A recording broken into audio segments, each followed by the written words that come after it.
Are the Philadelphia Eagles the team to beat in the NFC East? All that and more in this episode of the Locked On Cowboys podcast.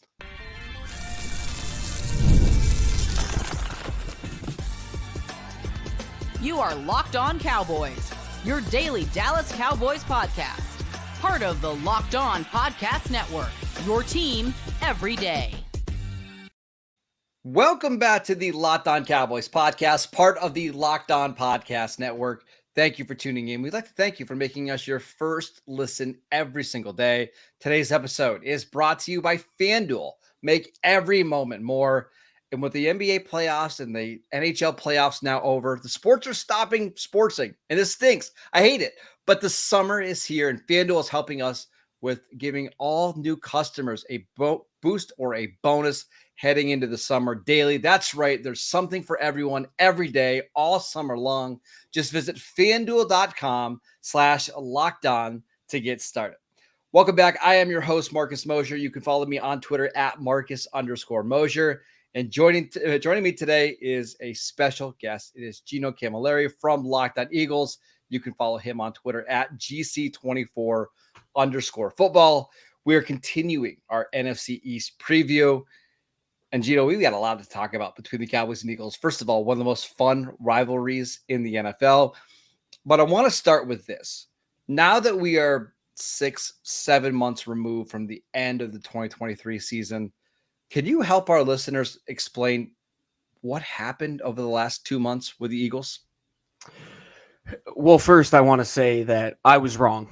Saying the Eagles were going to win the NFC East, anytime I'm that confident in them, they do exactly what they did last year. And I was right that you guys got your jokes off with me. So I'm glad the listeners enjoyed it. But yeah, to break it down, the Eagles seriously lost who they were. They lost at their core what it was to win football games late, to die on the hill of winning the NFC East, and that being first and foremost the most important thing, and then knowing that you have to get home field advantage.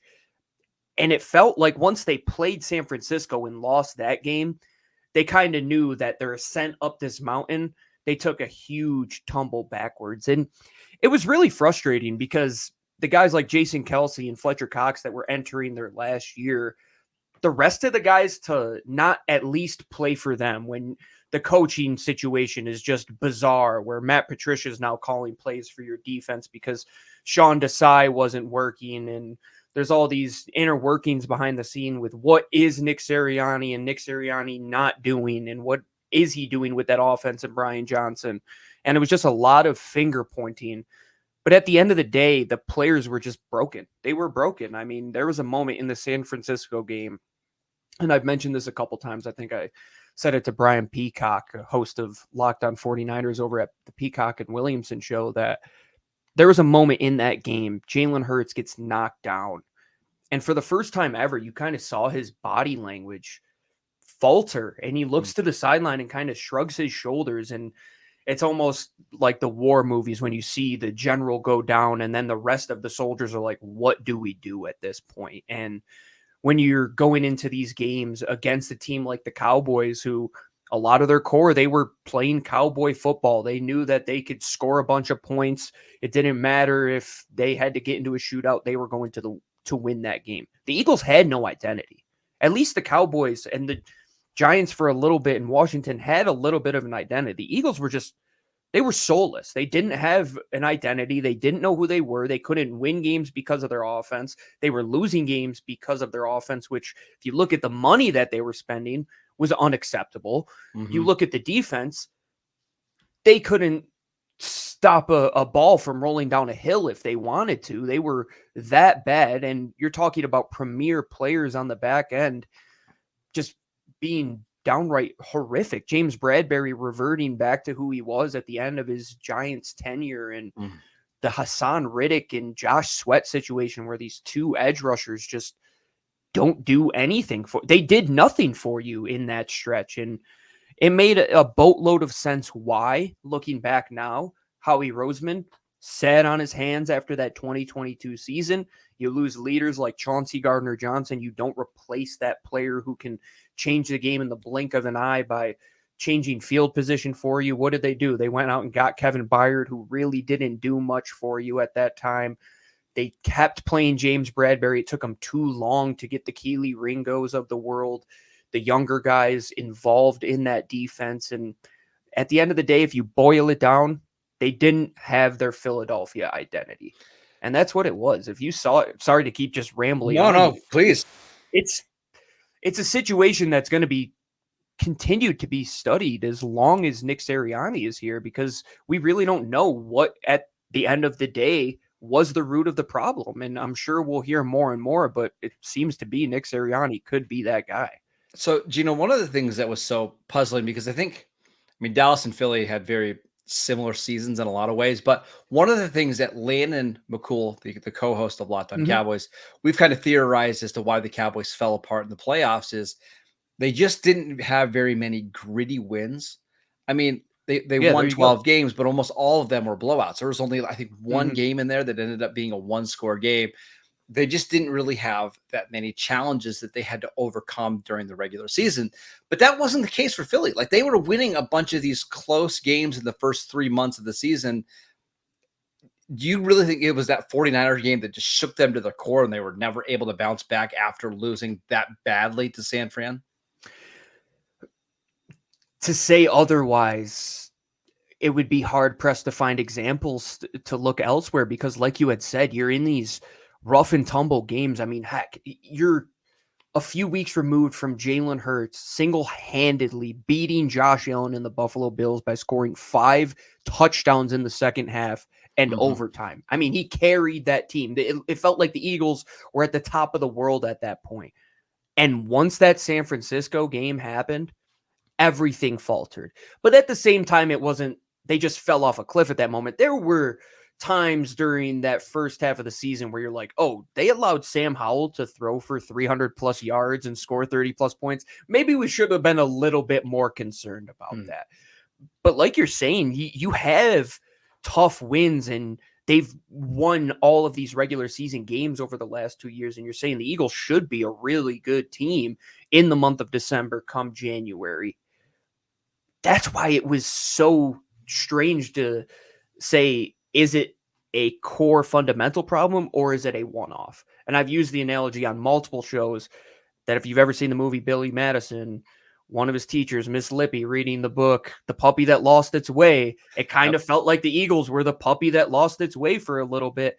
And now you hope moving into 2024, signing Chauncey Gardner-Johnson back, making these fundamental changes in 20 years, drafting 2 defensive backs in the first 2 rounds and trading away Hassan Reddick. Like, that's a foundational core shaking type of move where it's like, oh, is anybody safe on this roster? But they're making the right moves to put the money where their mouth is in the players who have produced. Devontae Smith, the AJ Browns, the Jalen Hurts, the offensive line. I don't see them going back to how bad they were in that 7-game stretch, because before that you had seen 25 regular season games and a playoff run to a Super Bowl where they were really, really good. But if they are that bad, we have some serious questions, and you'll want to tune in over at Locked On Eagles, because Lou and I will be off our rocker on that show. Gino, let's talk about some expectations, including what should we expect from Kellen Moore, the new offensive coordinator for the Eagles, next. This episode is brought to you by FanDuel. I love sports. I love them so much. I never want them to stop. There's nothing better than after a long day, just sitting on the couch, enjoying some sports games. But listen, the playoffs, we don't have any more playoff games. The Stanley Cup is over. The NBA playoffs are over. We have fewer and fewer games as we get into the summer, and the sports just aren't sportsing like we'd like them to. But FanDuel lets me keep the sports going whenever I want. All I have to do is open the app and dream up bets anytime that I'm in the mood. And this summer, FanDuel is hooking up all customers with a boost or a bonus daily. That's right. There's something for everyone every day, all summer long. So head over to FanDuel.com/lockedon and start making the most out of your summer. Go look at some of the Olympic lines that are already up. You can go check out the NFL lines. We still have golf over the summer. We still have tennis. Go check it out. Of course, still Major League Baseball. Go to FanDuel.com/LockedOn. FanDuel, the official sports betting partner of Major League Baseball. Welcome back to the Locked On Cowboys podcast. Are you watching Fox Sports or ESPN on your TV all day? Are you having to turn down the volume because of all that shouting? Make the switch to Locked On Sports today, a free 24/7 sports streaming channel program for you every day to bring you the biggest stories without all that unnecessary screaming. Locked On Sports today brings you can't miss analysis, opinions, and news, streaming 24/7 on YouTube or on the free Amazon Fire TV channels app. Part of the Locked On Podcast Network, your team every day. All right, we are back here with Gino Caldwell from Locked On Eagles, discussing the Eagles going into the 2024 season. And Gino, let's talk about your new offensive coordinator, Kellen Moore. What are the expectations for him this season?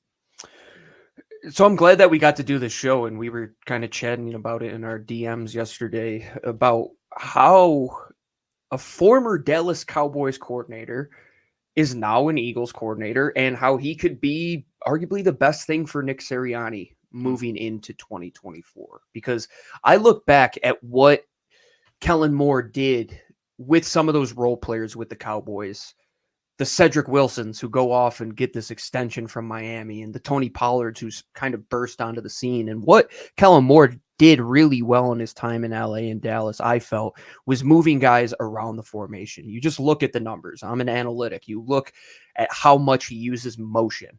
The Eagles were dead last in the NFL with Brian Johnson running motion. They did not move guys around the formation.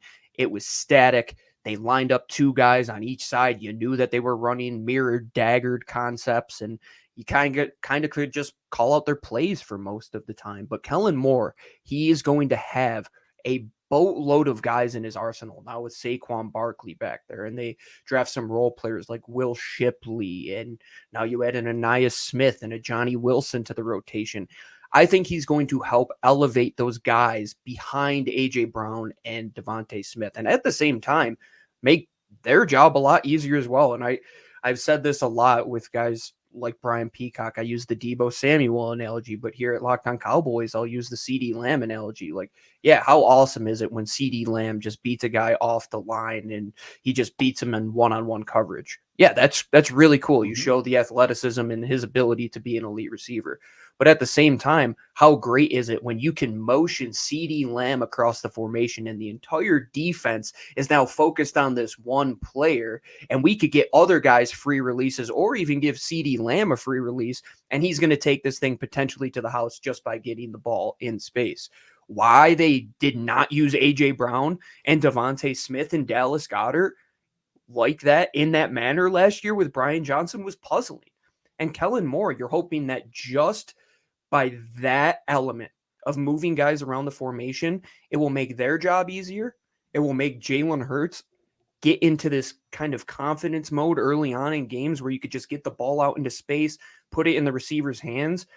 And if you're A.J. Brown and Devontae Smith, you're like, okay, maybe I can take a couple plays off here because I'm not just having to beat one-on-one press coverage every single time here. I can just slow play it on the back end, find the ball in space, hopefully cook a little bit more, lay off some contact where they were getting beat up a lot last year. They're going to have to do that in ways like with guys like Saquon Barkley, who you don't want to just hand him the ball 250 times, but at the same time, he's a weapon in the passing game. So let's kind of ease up the burden by that manner. And I could be completely wrong in how I'm reading the Kellen Moore situation, but I think motion is going to be the best friend for the Philadelphia Eagles in this season. So here's my take on Kellen Moore. I'm a fan of Kellen Moore, the offensive coordinator. We've seen a pretty good sample size of Kellen Moore calling plays. And one of the things you notice right away is the red zone offense is very good. Now, Philly was already a good red zone offense last year because of the tush push and because of Jalen Hurts' rushing ability. I expect them to be even better. Like, Kellen is very, very good in the red zone.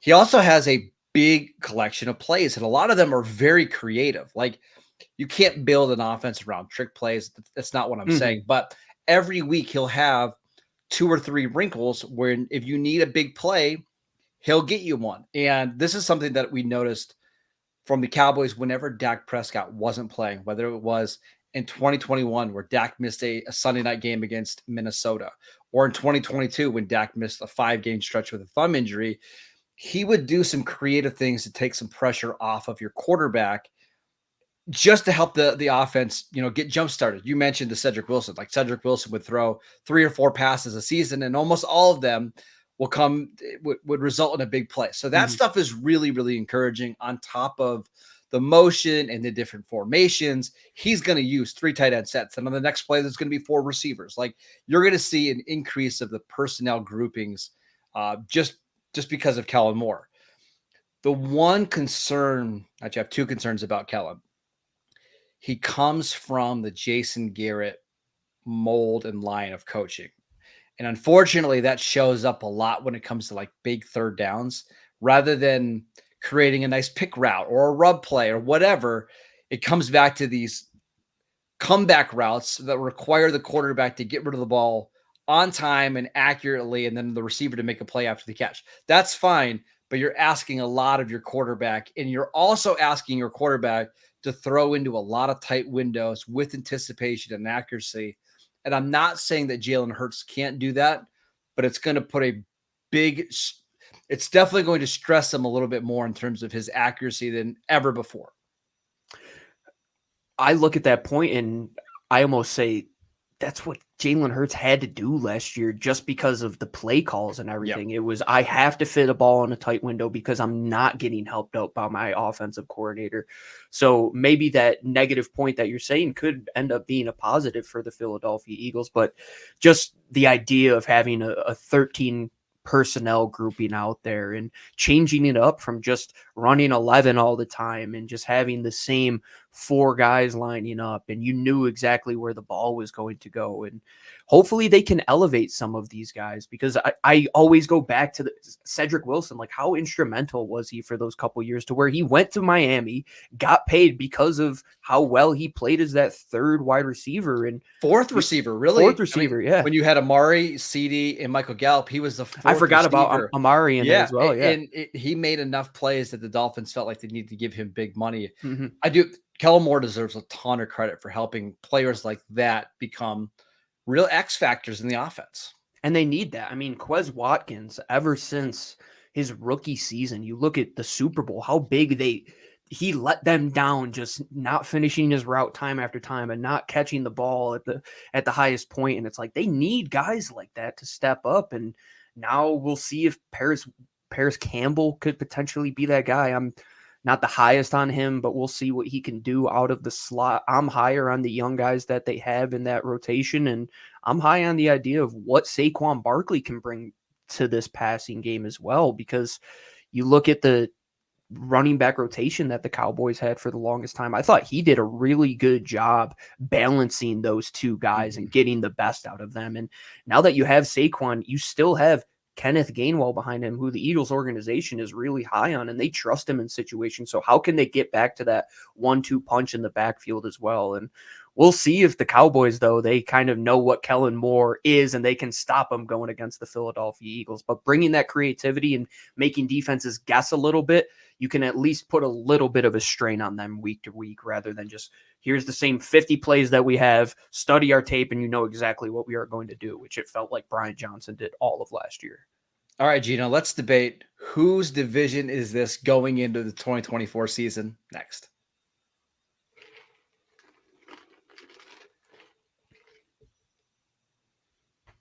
Welcome back to the Locked On Cowboys podcast. Every day or so on tomorrow's show, we have David Harrison from Locked On Commanders to talk about the Washington Commanders with another former Dallas Cowboy coach, Dan Quinn, now in charge over there. So make sure that you tune in for that. But we are here today with Gino Caldwell from Locked On Eagles, discussing the Eagles going into this upcoming season. Gino, I'm just going to ask you flat out, are the Eagles the team to beat in the NFC East? I got to be careful what I say, because the last time I said this, I got roasted a little bit. But I have no idea what you're talking about, by the way. I'm a big fan of Christopher Nolan's Dark Knight trilogy, and there was one quote that I was watching the second movie, and the Joker, when he's in the interrogation room, he's talking to Batman. He's like, I don't want to kill you. He's like, I need you. You complete me. And that's what I feel about the Cowboys. I'm like, these storylines that we talk about, they're nothing without each other. I mean, regardless, it's the best rivalry in all of football. We know that. You brought up the Dan Quinn thing. The NFC is the best reality television on the face of the planet. And one of those elements is not any team winning the division in back-to-back years in nearly 20 seasons. I'm going to roll just with the odds and say the Eagles have to win it just because Dallas did last year. Let me rephrase this. Would you be shocked if any team outside of Dallas or Philly won the division this year? Because I would be. I have a really weird dream team feel of that Washington team where they bring in a lot of these like veteran guys and like you have the hype of a new coach and it like felt like the 2011 Eagles almost. I was going to say the 2011 Eagles, not the actual dream team. No. Not like the Olympic dream team. I'm talking about like Vince Young. Like, why did you say that? And just to be clear. Yeah, like Zach Ertz in a Washington jersey. What are we doing at this point of the season? Exactly. And I think the Giants they're on a better trajectory than they were last year. I was probably a year too early, but Daniel Jones, are we being serious here? And it comes down to the quarterback situation. We always know that. And I think the Eagles have the best quarterback, or not the Eagles. I think the Eagles and Cowboys rather have the top two quarterback and wide receiver duos. And in this division, what has won it the last couple of years? It hasn't been defense. It's who can score the most points. So I would be utterly shocked if Daniel Jones or a rookie Jaden Daniels was to win this division. And let's talk about the contract year of Dak Prescott. Is he going to play out of his mind because he wants to get paid an exorbitant amount of money by somebody? And Jalen Hurts has to get back to this MVP type of way. I don't see those other two guys competing with them yet. It's Eagles, Cowboys, and they'll probably split 1-1. Eagles will probably lose in Jerry World like they always do, and it'll probably come down to who can win the other games in the division as well. See, I feel like the Cowboys maybe have the higher ceiling of these two teams because if Prescott can play the way that he played last year, and they just have so much top end star power. If all those players can stay healthy and perform like they did last year, I don't think 12 wins once again is out of the question. My fear with the Cowboys is they just don't have the depth that Philadelphia has. I mean, Philly is loaded with talent on both sides of the trenches, at pass rusher, at defensive tackle, on the offensive line. The Cowboys are going to be starting two rookies likely on the offensive line. So a couple injuries here or there, and I think you're down to talking about maybe a team that's struggling to make the playoffs, where I think Philly's overall roster is just going to keep them pretty competitive all season long. Right now on FanDuel, we're going to mention our friends at FanDuel. The Eagles are the favorites to win the NFC East, barely, but it is interesting. And I agree with that, by the way. I think they should be.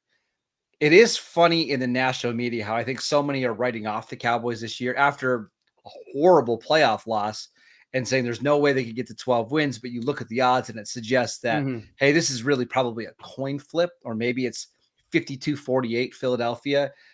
I just, Gino, I don't see a way that anybody other than Dallas or Philly wins this division because the quarterback play isn't too important, and Hurts and Dak are just so much better than the other two. And I would probably be hard-pressed to say that they might be the best two in the conference. I mean, top 2 out of 3, realistically. Yep. And we'll probably see a young Jordan Love burst onto the scene, and we know Brock Purdy is going to be at the top once again. But if it gets into a shootout mode and, like, you have to win a game because of either of these guys, I'm taking Dak has done it. Jalen has done it. And the one thing that I really believe is going to be, like you talked about the depth, and it always comes down to like these 8th or 9th talking points. Dallas winning the division and getting that first place schedule as opposed to the teams that the Eagles have to play in that second place schedule, that could potentially be where things shake up. Like if, let's say Dallas goes 0-3 or the Eagles go 3-0 or vice versa, that could be what it plays down to. And the Eagles faltering in 2023 might play into their hand going into 2024. But at the end of the day, it's going to come down to what team goes 4-2 in the division. The Eagles cannot do what they did in the division last year. They have to be closer to that 4-2, 5-1 territory really to go ahead and take it. But man, it could go either way. It's like we say it now, and then things could just change in the blink of an eye, man. Like you said, injuries can happen. The Eagles' offensive line could be decimated, or let's say like Zach Martin all of a sudden, like, is he hurt? Like that changes everything. And I don't want to wish that on anybody, but the NFL, that's realism. That's the realist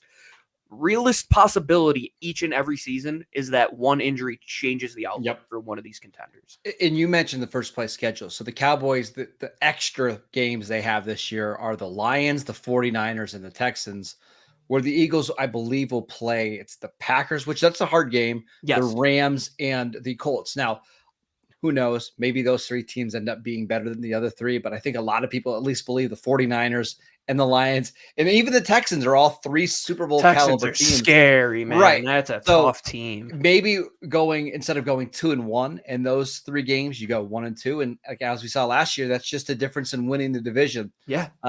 I fully expect the NFC East to be a battle.